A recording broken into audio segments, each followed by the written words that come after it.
یہ نیچے جو کوئی عمر رسیدہ کوئی عالم دین ٹائپ ہیں اور اپنے آپ کو یعنی تبلیغی انداز سے یہ بیان دے رہے ہیں لوگوں کو واضح نصیحت، اور شروع میں اس نے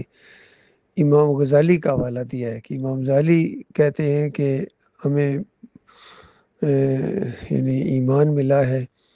اور ہمیں دین کی حفاظت کرنی ہے۔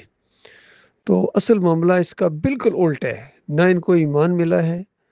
اور انہوں نے دین کی حفاظت کیا کرنی ہے۔ آج جو دین پوری طرح بگڑا ہوا ہے وہ انہی کی وجہ سے بگڑا ہوا ہے۔ اور پھر پتہ نہیں اپنے پیر و مرشد اور اپنے استاد کی تعریفیں کہ اس نے مجھے بخاری کی اجازت دی، اندازہ لگائی انہوں نے ایک ایسا ماحول بنایا ہوا ہے، اجازت دی۔ تم کون ہوتے ہو اجازت دینے والے؟ ایسا بند کیا ہوا ہے انہوں نے، عوام کو اپنے شکنجے کے اندر کسا ہوا ہے۔ اس کو دیکھ کر مجھے وہ واقعہ یاد آ گیا جو عمر بن خطاب رضی اللہ تعالیٰ نے جب بیت المقدس کی چابیاں لینے کے لیے 700 میل کا سفر کر کے گئے وہاں، تو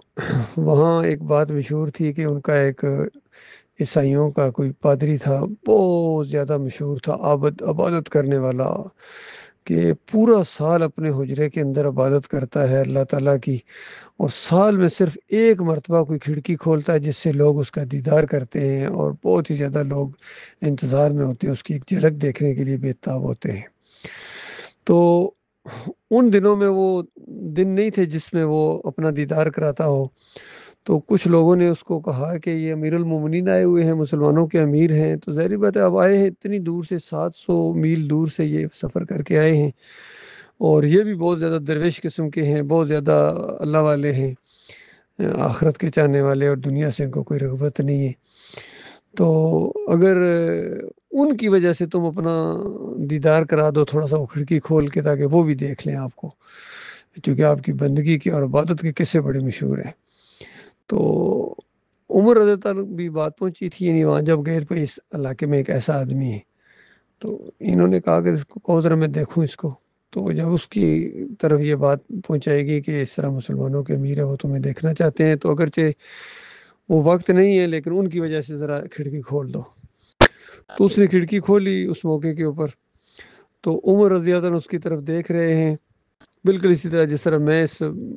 یعنی اس مولوی کو میں دیکھ رہا ہوں کتنا عمر رسیدہ اور کس انداز سے گفتگو کر رہا ہے۔ تو عمر رضی اللہ تعالیٰ عنہ کی آنکھوں میں آنسو جاری ہو گئے،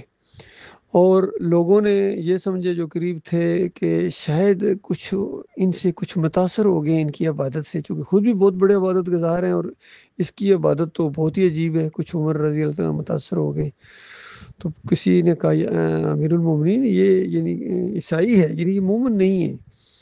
تو اس سے یعنی متاثر ہونے کی ضرورت نہیں ہے۔ تو عمر بن خطاب کہتے ہیں میں اس سے کیا متاثر ہوں گا، مجھے تو اس کو دیکھ کے قرآن کی وہ آیت یاد آ گئی ہے، اسی کی وجہ سے میرے آنسو نکل آئے ہیں،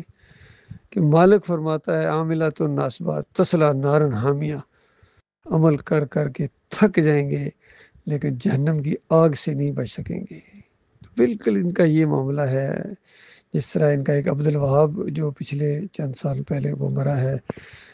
تبلیغی رائے گنج مرکز میں ہوتا تھا، تو اس کے بارے میں بھی آتا ہے کہ بس ہر وقت تبلیغ اس کے دماغ کے اوپر سوار ہوتی تھی، کھانا بھی کھا رہا ہوتا تھا تو کھانے کی طرف کم توجہ ہوتا تھی، کوئی نہ کوئی دینی بات کر رہا ہوتا تھا۔ اور کون سی ان کی دینی باتیں ہیں؟ یہی کفر و شرک جو زکریا نے پھیلایا ہے، یہی وہی باتیں، فریب کاری والی باتیں۔ تو یہ عمل کر کر کے تھک جائیں گے، اس سے بال برابر متاثر ہونے کی ضرورت نہیں ہے، یہ جہنم کا ایندھن بن جائیں گے، کیونکہ مالک نے فیصلہ کر دیا ہے، مالک کو ایمان خالص چاہیے، اور یہ بے ایمان سارے کے سارے ایمان کے دشمن ہیں، چاہیے تبلیغی جماعت والے ہوں، پوری دنیا میں پھیلے ہوئے، ان سے زیادہ منظم شاید ہی کوئی جماعت ہو۔ ایک جماعت اسلامی ہے اور ایک یہ جماعت ہے منظم جماعت، اور دونوں کے اندر شرک ہے، دونوں فریب کار ہیں، ان کا ایک پورا سلسلہ ہے۔ اور پھر چاہیے دیوبندی ہوں،